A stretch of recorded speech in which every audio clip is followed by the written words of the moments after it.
মাত্র 3টে কাঁচা আলু দিয়ে যে এত সুন্দর একটি রেসিপি খুবই সহজে মাত্র 10 মিনিটে বানানো যায়, আপনারা না দেখলে হয়তো বিশ্বাসই করবেন না।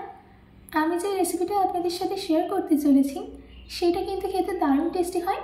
তো চলুন বেশি দেরি না করে শুরু করছি আমার আজকের এই সহজ রেসিপি। নমস্কার, আমি পিনু, কুক উইথ পিনুতে আপনাদের সবাইকে স্বাগত। এই রেসিপিটা বানানোর জন্য সবার প্রথমে আমি এখানে 3টে বড় সাইজের আলু নিয়েছি। এবার আমি একটা পিলারের সাহায্যে আলুর খোসাটাকে ছাড়িয়ে নেব।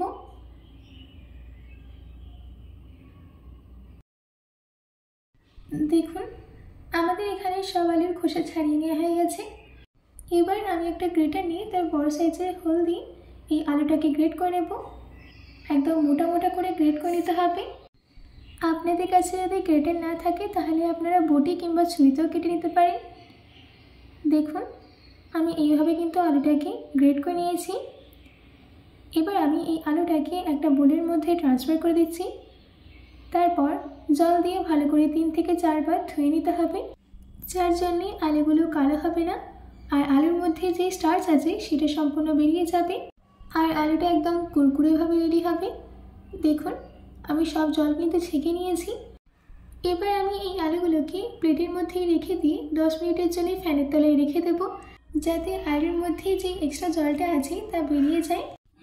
আমাদের এখানে 10 মিনিট হয়ে গেছে। এবার আমি এই আলুর মধ্যে দিয়ে দিচ্ছি 8 চামচ কর্নফ্লাওয়ার, দিচ্ছি 1 চামচ লঙ্কা গুঁড়ো।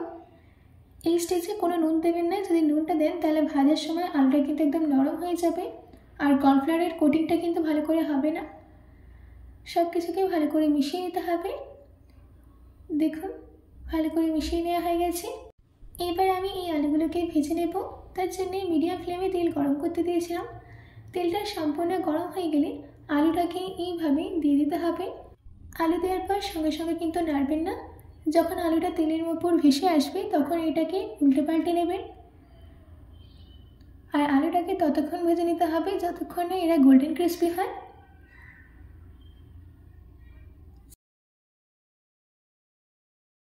দেখুন আমি এখানে আলুগুলোকে গোল্ডেন ক্রিস্পি করে ভেজে নিয়েছি। এবার আমি এই আলুগুলোকে তেল থেকে ছেঁকে একটা প্লেটে নামিয়ে নেব। সব আলুগুলো ছেঁকে নেওয়া হয়ে গেছে। এবার আমি সেকেন্ড ব্যাচটাও ভেজে নিচ্ছি। আমাদের এখানে সেকেন্ড ব্যাচের আলুটাও ভেজে নেওয়া হয়ে গেছে। এবার কড়াইয়ের মধ্যে 6 চামচ তেল রেখে বাকি তেলটাকে একটা সাইডে রেখে দিতে হবে।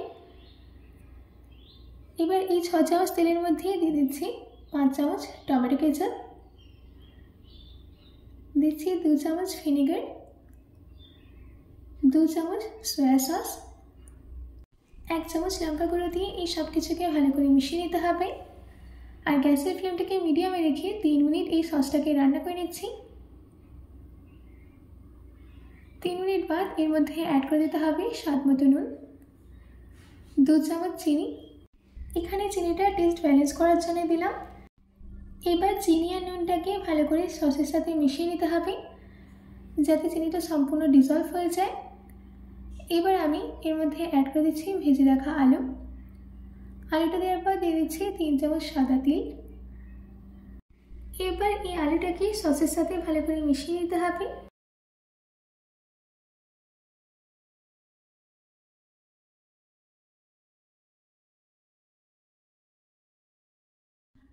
দেখুন ভালো করে মিশিয়ে নেওয়া হয়ে গেছে। এবার গ্যাসের ফ্লেমটাকে অফ করে দিয়ে গরম গরম সার্ভ করে নিচ্ছি। আশা করছি আমার আজকের এই আলুর রেসিপিটা আপনাদের ভালো লেগেছে। বাড়িতে এটি অবশ্যই ট্রাই করবেন ও কমেন্ট বক্সে কমেন্ট করে জানাতে একদম ভুলবেন না। তো আজকের মতো এইটুকু, আবার দেখা হচ্ছে অন্য কোনো রেসিপি নিয়ে। ভালো থাকবেন, সুস্থ থাকবেন।